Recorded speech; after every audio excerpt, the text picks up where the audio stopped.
Super Bowl ad campaigns are going beyond the field. They're now tapping into social media to leverage the millions of dollars spent on the 30-second or 60-second ads aired during the big game.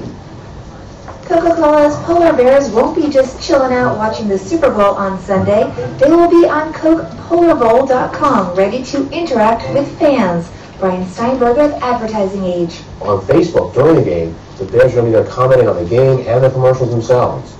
All game long. It's kind of a sideline event. The Bears will even have their own Game Day Twitter hashtag, Game Day Polar Bears, for fans to follow. Consumer research forecasts that 60% of fans will be tied into a second screen like a smartphone or a tablet during the game. So companies paying as much as $4 million for a spot want to use social media to leverage that investment. How can I handle work on a day like today? Car companies will continue to spend big. Many consumers have already had a sneak peek at this ad, taking its cue from the classic movie Ferris Bueller's Day Off. Volkswagen has also been promoting its ads on the internet. It will tap into the teen vampire phenomenon with its Audi ad. The car's LED headlight technology puts a stop to a young vampire party. Their hashtag, #SoLongVampires. Volkswagen America President and CEO, Jonathan Browning. With the advertising slots on the game itself being so expensive, it's really important to leverage that presence, and social media and viral growth around those activities is a very good way to leverage that investment. Frito-Lay's Doritos brand is back with its Crush the Super Bowl campaign, hoping its online consumer-generated ad contest builds momentum. Chief Marketing Officer Ann McCarrigy. The Super Bowl is kind of the anticlimax, right? Because that's the stage where the ad airs. But the real heroes are consumer. And the stage is social media. It's about letting them speak about their talents. It's all about them being ambassadors for the brand. And even NBC, which will air the game on television, is getting in on the second screen trend. It's going to be streaming the Super Bowl, including interactive elements that will even let fans rewatch the ads.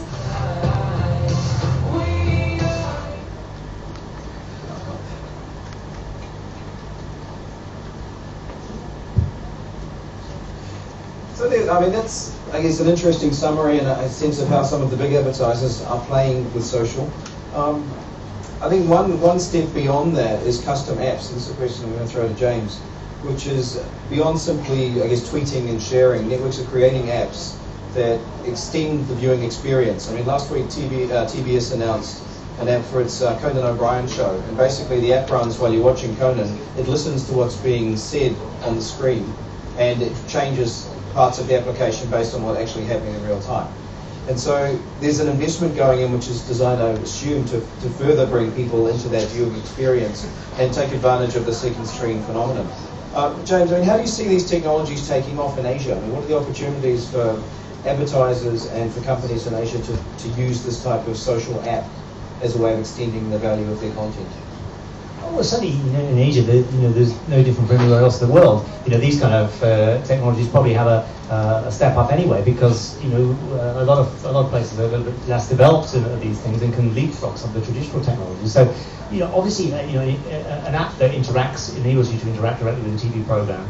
I think that Conan O'Brien one, we were talking about this earlier on, has some kind of technology which can really follow the sounds on the screen and know exactly where you are, as you say.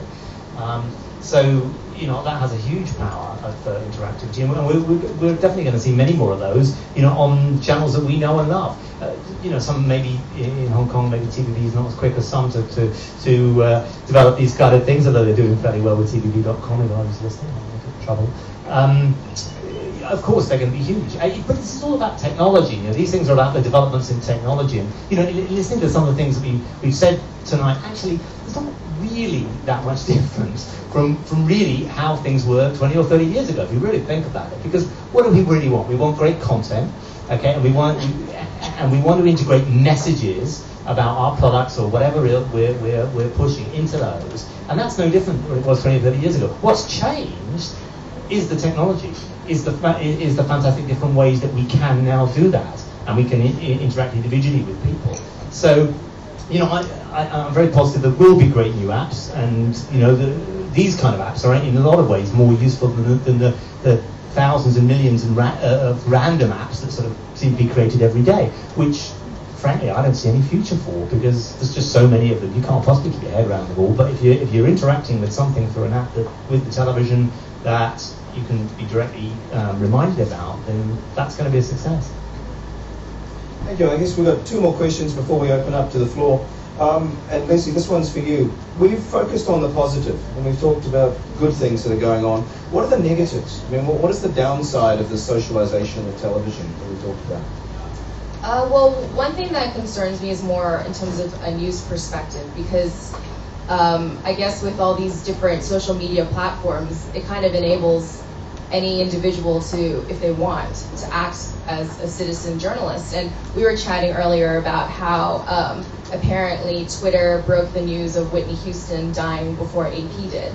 And, you know, my questions about that are, you know, I know there are other journalists in the room as well, and when we report breaking news stories, we make sure that the facts are right. And if, you know, individual people are trying to act as, you know, news providers, and they're not part of another news organization, who's to say that they're even going to check those facts? And there might be problems with quality control as well, not just audio and video, but also in terms of the content, or, you know, the information that's being brought out there. And another problem I think there could be is authenticity.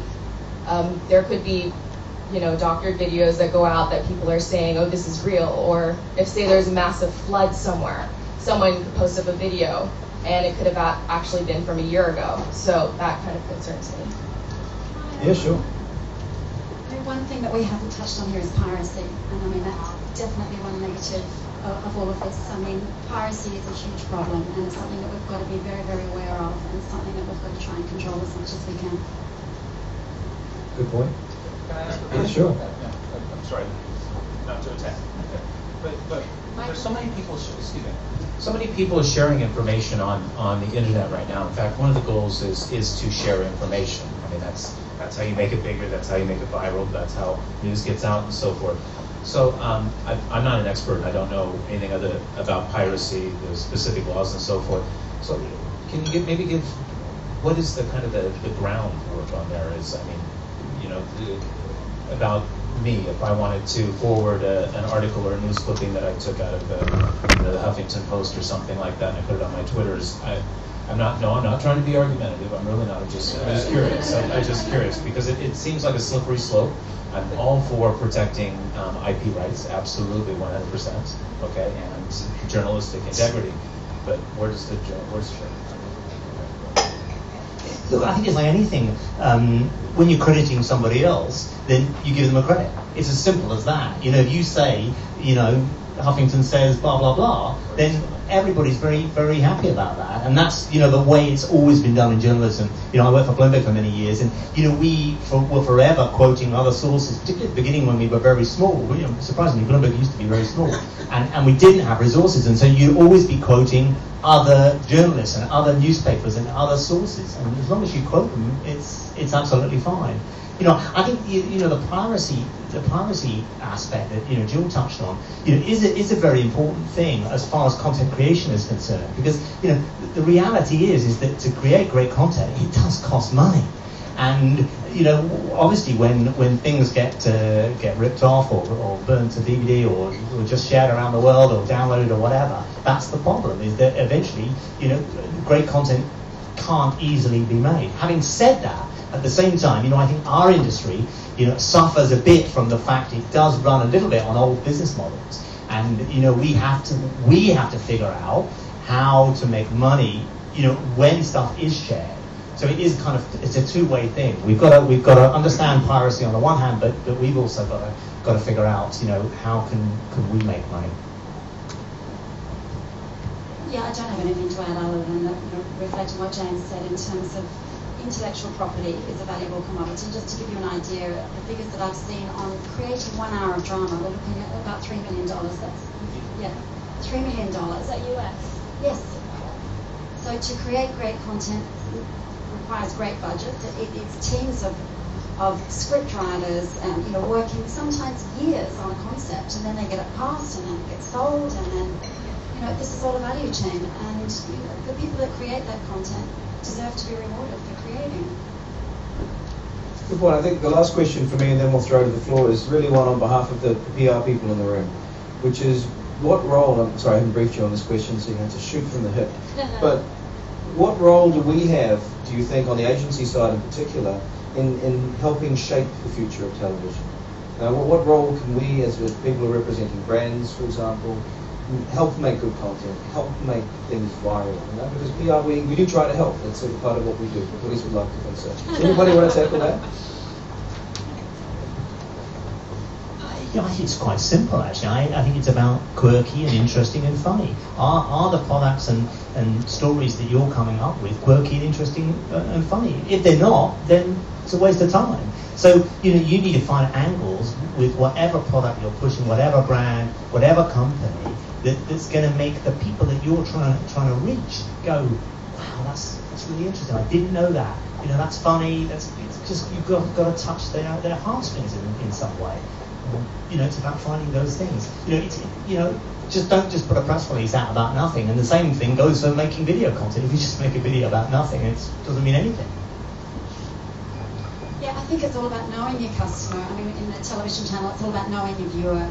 It's all about relating to them in the ways that they want to be related to. And we talked about, Google, YouTube earlier. I mean, one of the things that they do really well is they know their customers. I mean, they know everything about their customers. In fact, and that's one of the advantages that they have over, mass market television, where, a pay TV platform knows the address of where the people live. But in terms of all of that qualitative data, they don't have that great insight that someone like YouTube or Google does, simply because they have all of that past history information about them. Down the line. I agree. Know your customers. I don't usually advocate to my clients that they should immediately jump on the viral bandwagon. In fact, I often tell them that probably is the best approach for them. That's casting net as wide as possible and an uncertain return. I usually try and convince them that it's better to know who their customers are and spend the money on them and show them the love and try and build some long-term loyalty. It's kind of a little different approach that I take with most of my clients. And I think most people will find that anyway. They usually gravitate back to the brands that they like regardless, and they follow that content. And that's how the money is spent. One of the things that I always tell clients is, gimmicks and jokes and things are fun. That's what keeps it light. But always make sure that they're honest and sincere. One of the things that'll slap you upside the head faster than anything is telling something that isn't true, because people are lined up around the corner to call you on it. So that's what you got to do with social media. I think one of the key elements is to make it as interactive as possible and to actually make consumers and viewers feel like they're a part of something. If it's an ad campaign, to maybe add some sort of interactive element so that users can generate their own content. I mean, for news-wise, we're jumping on this bandwagon too, because we see a trend of a lot more user-generated content being used, which is basically amateur videos or amateur photos. So we're launching an app where our viewers can send in their own videos and photos, and it will be considered to be used on the news. So I think in terms of ads, maybe they can think of coming up with interactive ways so that consumers can feel like they're part of something or helping to choose something, maybe the name of the product, something like that. Thank you. That's all for